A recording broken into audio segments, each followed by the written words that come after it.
बहुत बहुत धन्यवाद संचालक महोदय। और सबसे पहले आयोजन टीम का बहुत बहुत आभार ये शानदार कार्यक्रम करने के लिए। और मंचासीन हमारे पुरखे को मैं जोहार पेश करता हूँ।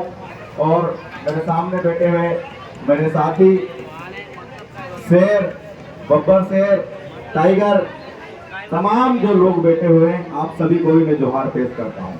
एक बार जोरदार तालियां बजा दिए। आप बहुत विशेष है, आप आदिवासी समाज की जो क्रीम होती है वो है आप। बाकी मैं क्यों कह रहा हूं ये, क्योंकि यहाँ पर कम से कम 10,000 की जनसंख्या में लोग आए हुए होंगे जो कि पूरे सभी सड़कों पर उधर घूम रहे हैं। सभी इस तैयारी में है कि कब डीजे बजेगा और कब हम नाचेंगे, कब कोई गाना बजेगा और कब हम नाचेंगे, इस तैयारी में है। लेकिन आप लोग विशेष क्यों बोल रहा हूं, क्योंकि आप लोग इतनी तन्मयता से सुन रहे हैं, ये बहुत बड़ी बात है। एक बार जोरदार अपने लिए तालियां बजाएं। हम बार बार बोलते हैं, यहाँ से मंचासीन समस्त वक्ताओं ने एक बात रखी कि आदिवासी खतरे में है, आदिवासी बारूद के ढेर पर बैठा हुआ है, बस एक आग लगने की जरूरत है और आदिवासी खत्म हो जाएगा।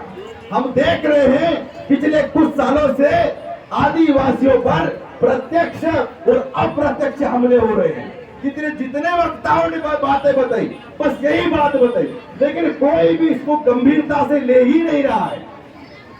हम कहीं पर चिड़ियाघर में जाते हैं, वहां पर देखते हैं साथियों, शेर का एक कैद में है, पंछी किसी प्रकार कैद में है, कोई सा कोई और वंश वहां पे कैद में है। और क्या बोलते उसमें, ये प्रजाति यहाँ पर रहती थी और अब विलुप्त हो गई। एक दिन अगर यही रहा, ऐसे ही चलता रहा, तो आदिवासी का भी पुतला रहेगा और आने वाले लोग देखेंगे आदिवासी ऐसा था।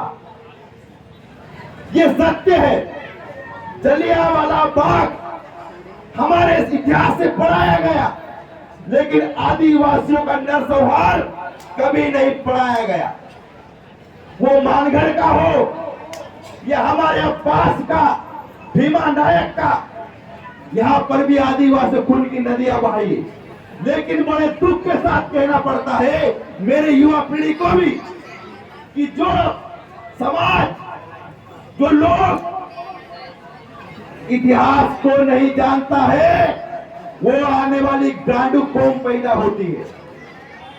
तो अगर अपने इतिहास से नहीं जान पाए तो किसी काम के नहीं है। हम लोगों की इस बात को ध्यान में रखना चाहिए। ये जो आयोजन होता है, ये समाज का एक एक रुपया खून पसीना से कमाए हुए एक एक रुपया इकट्ठा करके और ये आयोजन किया जाता है।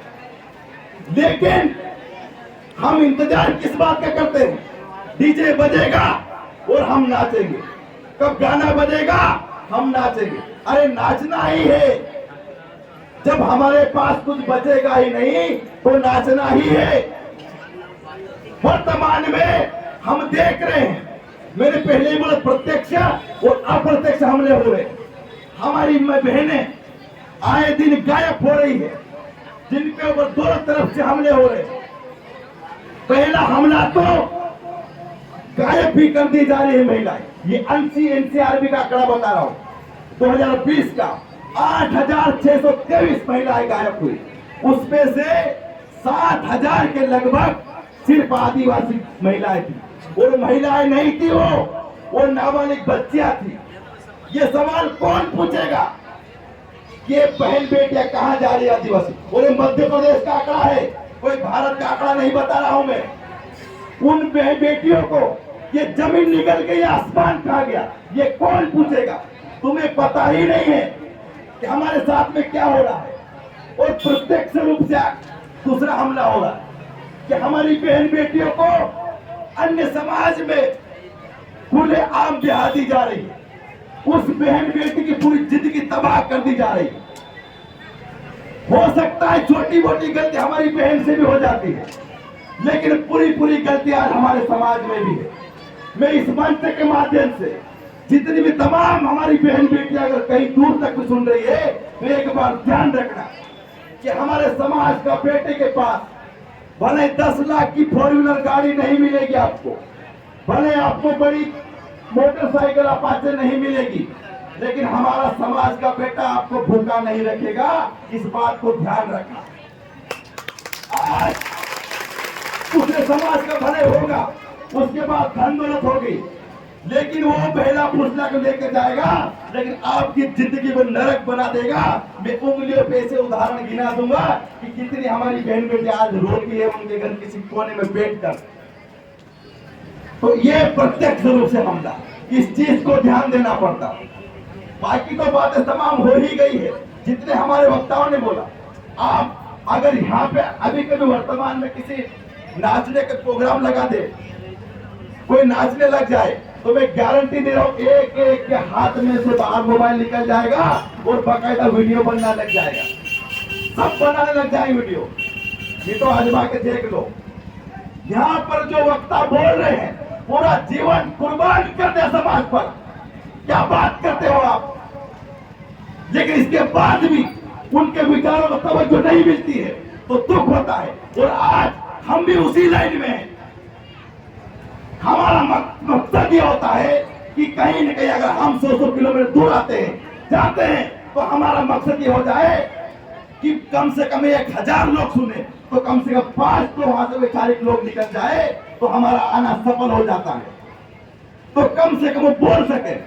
अगर कभी किसी में आने वाली पीढ़ी हमारी पूछेगी, सवाल आपका होगा तुम्हारे क्या बाप का रहा है, तुम्हारे क्या जा रहा है, तो जा रहे हो बात कर रहे हो, तो हम आपको कहना चाहते हैं, हम इसलिए आदिवासी समाज के साथ में गोली खाने के लिए तैयार होते हैं, क्योंकि जब आने वाले पीढ़ी हमारी जब पैदा होगी, वो पूछेगी इस देश के आदिवासियों के साथ में अत्याचार हो रहा था, इस देश के बहन बेटियों को मारा जा रहा था, जमीन के अंदर गाड़ा जा रहा था, तो कौन आवाज उठाएगा? कौन हमारे आने वाली पीढ़ी ये बोलेगी कि मेरा दादा था, लड़ा था? ये बोल सकती है आने वाली पीढ़ी। हम इसलिए लड़ते हैं। वो कितने युवा हैं यहाँ पे सुनने में, डेविल गुरु, प्राण गुरु, बहुत अच्छी बात लगती है कि हमारे संगठन ऐसे, लेकिन इन संगठनों को, ऐसे युवाओं को भी दिशा देने की जरूरत है। हमारे लोगों को आपराधिक बनाया जा रहा है। उसका उदाहरण है पलसूद की घटना। पलसूद में 2 बार वीडियो लीक हुए थे साथियों के, पूरे उसमें सोशल मीडिया पर चले वो वीडियो कि काय के वीडियो थे वो, सरेआम आदिवासियों को मारा जा रहा है। अभी यहाँ पे बड़ी बड़ी बातें कर रहे थे हम लोग, इस देश के मालिक है, जय जोहर का नारा है, भारत देश हमारा है, 4x4 का हमारा प्लाट भी नहीं यहाँ पे है। ये सच्चाई है। ये हमारे लोग खुलेआम मार रहे हैं वो। तो साथियों, उसके विरोध में पलसूद में आंदोलन हुआ कि हमारे जमीन पे रहने वाले तुम, हमारे से तुम्हारा घर चलता है, हम तुम्हारी दुकानें चलाते हैं, लेकिन हमारे लोगों को तुम जानवर की भांति व्यवहार करते हो, मारते हो, हमको तुम तुच्छ नजर से देखते हो। ऐसा नहीं चलेगा। युवाओं ने ठाना, तो वहां पर एफआईआर दर्ज हुई। किस बात के लिए? सिर्फ आंदोलन करने के लिए। तो अपराधी बनाया जा रहा है। आज 1 एफआईआर दर्ज हुई, 2 एफआईआर दर्ज हुई, 3 एफआईआर दर्ज हुई। ऐसे करते करते उसको जिला बदर करने की कार्रवाई हो जाती है। जो बोलेगा वो जिला बदर होगा, वो अपराधिक बनेगा। मानपुर मनावर की घटना, 1-2 मिनट सिर्फ बोलूंगा। मनावर की घटना का आपको जिक्र करना चाहता हूँ। वहां पर अल्ट्राटेक कंपनी है। अल्ट्राटेक कंपनी में एक आदिवासी की मौत हो गई और उसको लेकर कुछ युवाओं ने बात रखी। प्रशासन में बात सुनी, लेकिन कुछ जो नहीं होना चाहिए ऐसी घटना हो गई। कुछ लोग वहां पे घुस गए और लूटपारी हो गई। तो प्रशासन ने उन युवाओं पर एनएसए लगाया, आदिवासियों पर देशद्रोह की धारा लगाई। अब सुनना, इस पे ट्रेजेडी बताओ तुमको। मैं सरकार से और आप सबका भी सवाल यह होना चाहिए कि एनएसए जो लगाया गया वो एक मौत से बदतर धारा है। उन लोगों को पूरा समय लग जाएगा साबित करने के लिए कि हम देशद्रोह नहीं है।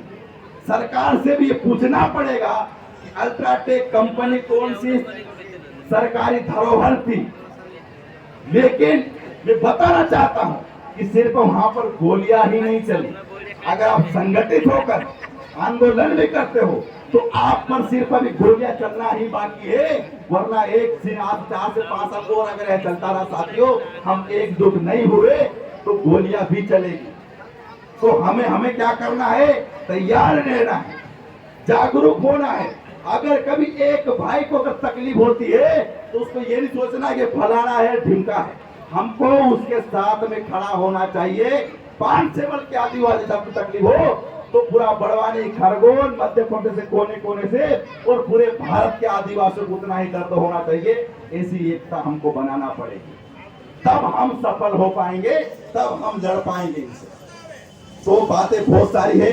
मैं लास्ट में एक कहानी बताना चाहता हूं जो हमेशा एक दूसरे सुनते हैं साथियों। एक चलेगा, एक बार क्या होता है, एक बनिया अपने घर में एक बकरा पालता है, एक कबूतर पालता है, एक मुर्गा पालता है और एक चूहा पालता है। बनिए के घर ये 4 चीजें बाकायदा पाली जा रही थी, बढ़िया तरीके से वो रह रहे थे।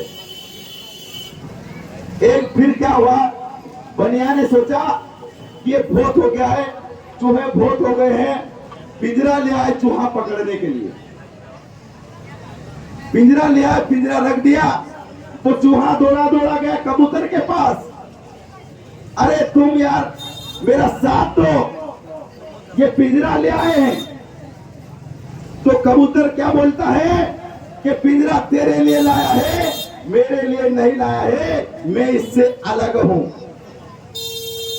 फिर वो मुर्गे के पास गया, मुर्गे ने भी क्या बोला, ये तेरा मामला है, इससे तू निपट। बकरे के पास गया, उसने भी क्या बोला कि ये चूहे भाई, ये सिर्फ तेरा मामला है, तू निपट।